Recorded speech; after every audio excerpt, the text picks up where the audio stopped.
We are here at the conference of the American Society of Safety Engineers, and at this conference, Ilise Feitshans made a wonderful speech, and I'm going to ask her some questions about the topics you talked about. One thing is, why are you involved in safety and health? This would be my first question. Okay, well, I thank you because very few people ask me that, and I love that question. I believe that work and health and the survival of all civilized society are inextricably linked. They're just all part of the same system of survival, and that societies, civilizations that don't think about the health of their workers do not survive. And without healthy workers, there's no productivity. Without productivity, there is no society. The great civilizations leave us their remnants. They leave us their work. The Grecian marbles, the Great Wall of China, the pyramids, these are the remnants of work. And societies that overlook the health of those workers cannot function and cannot continue. But if I think about a single entrepreneur, he's thinking about his firm, he's thinking about making money and surviving with this firm. The priority is then not necessarily the safety and health of his workers.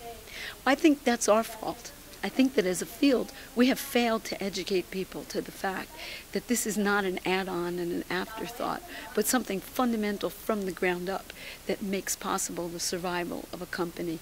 The same entrepreneur might be a trucking business that has few trucks, and they must meet a deadline, and they must go fast to meet that deadline. And then all it takes is one accident from one trucking to destroy the goodwill they have with the community and their reputation, and it jackknifes in the highway and it blocks the traffic, and all the cars along that road are somebody that are going to have some complaint and maybe some potential liability. So even a marginal employer needs to think about safety and health in order to survive, in order to be able to produce the work that makes society survive. And we have not done enough work to show people the importance of that. Mm-hmm. But let's think back about the society. Now, if countries which are not quite as developed as other countries, they have very cheap labor, and this makes up their society, their economy more or less, because then they can export for a lower price. Now, they don't think, I think either is not the priority on safety and health of the workers. They just want to produce cheaply for the world market. Well, this is an ancient problem. When you read the documents about the founding of the ILO in 1919, and the documents come from the end of the 19th century in 1903 and 1910, and the Voice in the Wilderness writing of Barnd and some of the others, it was the same argument. They were complaining that people from the UK and the US were suffering competitively because of low labor standards and low wages in China and India. It's almost a page from the same book. And the problem really is that we give in to that we look at it as a quick and cheap short-term cost with a short-term profit. And we do not look at the long-term perspective. When we look at it across time, we look at the global disease burden caused by these bad practices, which we as taxpayers then either have to pay for the care of these people or find other services that are expensive to fill the void when they can't work. We still are eroding society by overlooking that fundamental importance of the idea that without healthy work, the society cannot survive. When we look at the coal mines of the 19th century, it was common to blame the worker and say, oh, maybe there's a genetic reason that if their grandfather was a coal worker and they were a coal worker, they have black lung disease. Today we know better than that, but we know society still needs coal. And you could kill off a whole bunch of people trying to deal with coal in the mines and shipping it and using it, and it doesn't change the fact that if too many of them are sick and hurt and dying, society doesn't have the coal it needs. So we need to take a step back and a breath and look at that bigger picture and look at those long-term benefits. We talk about sustainability. A society without a safe and healthy workplace is not sustainable. It's not simply because the workers die or get hurt, you have to replace them or find somebody to take care of them. It's because it means that that process in the long run is harming the very society it's designed to protect. So sustainability is about looking at that bigger picture and saying, maybe these practices are so bad that we need to do something to reverse them. But how will you make people think in this way? Because politicians are mostly elected in like 4 or 5 years. They think in these terms, and that's their perspective. And most people don't think about society as a whole and how society will survive. So I will have to do this or that. They think in different perspectives. How do you want to change that? Well, I think there's two things there. I think, first of all, politicians, it's notorious that they care most about their jobs and re-election. And there's a saying in the U.S. that the campaign to run for Congress begins the day after you're elected, the first Wednesday of November. Okay? And I think that's a problem in all political systems, even if they have term limits. But the bigger problem is that we allow this. We live in a time of an abundance of enormous information, more information than any one individual can master.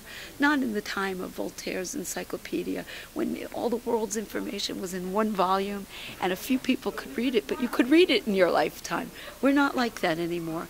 What we need is to use the benefits of this risk communication, which is now required by law in a lot of countries anyway, and we need to really sit down and read and think and ask questions. We have all the tools we need. We just need to take the time to read and think. And we need to have a context in which we're comfortable doing that. We don't have to answer everything every minute, and we don't have to have every answer exactly in front of us, because there's always more information. Just to read and think and question is the first step. Okay. And you think people will do this now? I think if we encourage them, they will. I think people are not dumb. They're very smart. Even people with learning disabilities and mental disabilities are very smart. And it insults their intelligence when politicians tell them they don't have to worry about something and it's all taken care of for them. They know better, but they don't know where to go to get the data when they care about a subject. And I think this is, again, we as a field have the obligation to put that information out there, to make sure it's available, to make sure it's the best possible information we can give, and to teach them how to question the data so that they can actually use for themselves good data in making decisions. But that's our obligation as a field. You are a lawyer. How does the law come in here? Oh, the law is fundamental. Without law, you don't have a society. Karl Llewellyn in the 1920s and 30s tried to find a society that had no law. And he concluded that law, even if it's rules and not necessarily written down in the way that we think of today, law is a fundamental component of when people get together, they make rules. And the way my father used to say it is, you're putting order over chaos. Life is chaos. There's randomness in physics. There's randomness in the universe. Law is an attempt, not necessarily always working, but an attempt to put order in that chaos. And therefore, law is fundamental, because a lawyer understands all these sort of random, chaotic things. The entrepreneur who's looking at the short-term profit and doesn't see the big picture. The person who's too busy picking up the kids from the soccer game and driving them home and trying to feed them dinner to worry about whether titanium dioxide in nanoparticles behaves the same in their suntan lotion as it behaves in other places there's titanium dioxide. We understand that. But the law is the tool for making possible that attempt to deal with those issues. And therefore, the law is very fundamental. So does that mean we need more laws to enforce safety and health at work? Oh, that's a marvelous question. No. Actually, we have most of the laws we need. What we need is to read those laws, to think about those laws, and to apply them. A great example is the laws about disability do not often define a disability. They define the condition that's a disability. In the United States, we say significant impairment of one or more major life activities. What is that? What's significant? What's impairment? What's a major life activity? Is it a minor life activity if you work? Is it a minor life activity if you breathe because you do it often in small breaths? These are very hard questions. But at the end of it, we have a flexible framework. And if we use that framework, we don't really need a lot more laws. Religious people will tell you that we were already given all the laws we need. It's a matter of reading those laws and thinking about them and applying them. We have a lot of law already. Applying laws means also enforcing them? I think that many laws are what we would call in the law self-enforcing. In other words, when you read the law, you understand. I once wrote an essay called Who Needs Law?, which was published in a small town newspaper in Haddonfield, New Jersey, a really small paper, Haddonfield Sun. And it's a tiny paper. And I said, you know, most people do not wake up in the morning wanting to run through a red traffic light and make a racist comment and hurt somebody. And yet they could do those things accidentally. But if you teach them what the law is, many people will do things properly just to avoid breaking the law. You don't have to love a law to obey a law. I don't like every tax law that's out there. There are plenty of laws I don't like. But to obey a law means that you do what it requires without necessarily liking it. And that's the beauty of law in society, is in theory, a good law makes sense. I've never read a statute about red lights, have you? You ever read it? And yet you stop at a red light, don't you? I mean, it's rare that you go through it. If you go through it, it's a good excuse. The pusher is chasing you, the ambulance says move, and you're in the middle of the section already. You are the ambulance, right? And you know that if you cross that red light, you're taking a risk not only of a fine or something like that, but of really hurting somebody or hurting yourself. And yet you don't necessarily read that law. That law functions perfectly in society. Why can't we do that with other laws? We don't need more laws. We know that if it's a green light, it's not a red light. We know that if it's a red light, you're supposed to stop. I have yet to go to a country where there are no red lights. Have you gone to a country where you stop at a blue light and go at a red light? But let's stay with safety at let's say at a construction site. Yes. Everybody knows, and that's maybe the law, he has to wear a helmet. But unless somebody is watching and somebody is looking, he might not wear the helmet because he might not like it. So how to deal with that? Well, I think that's very hard because it's very individualized, but I think part of it is they may not know that it's required to wear the helmet. I think that they may be afraid that if they ask for a helmet, somebody's going to think they're a chicken and a wuss, or that they may somehow be listed as a troublemaker. This guy always wants a helmet. Or maybe they really don't understand the risk that they're facing. Or maybe the helmet isn't the problem, it's the respirator from the silica. Or maybe it's not in a language they understand.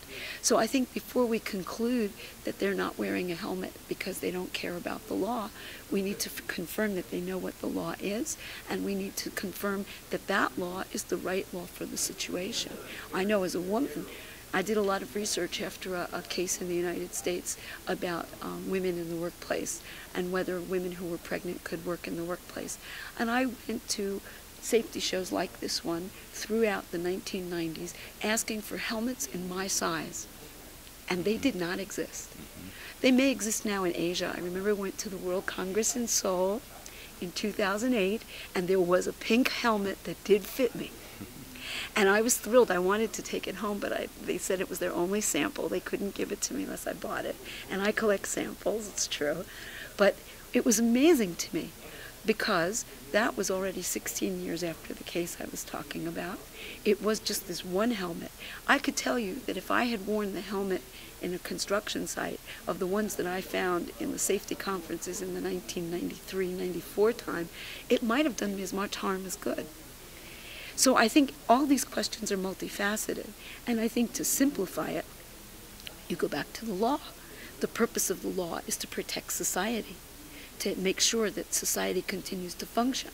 How does society function? It functions by performing work. How does that work get done? It gets done by people who have opportunity to stay healthy from their work, or if they're disabled, to do a small corner of that work that really they can still keep their health status. And then if you say, well, they're not wearing a helmet, maybe they're bad people, but maybe there's some other question that we have to ask that can be answered with the law. Okay. Well,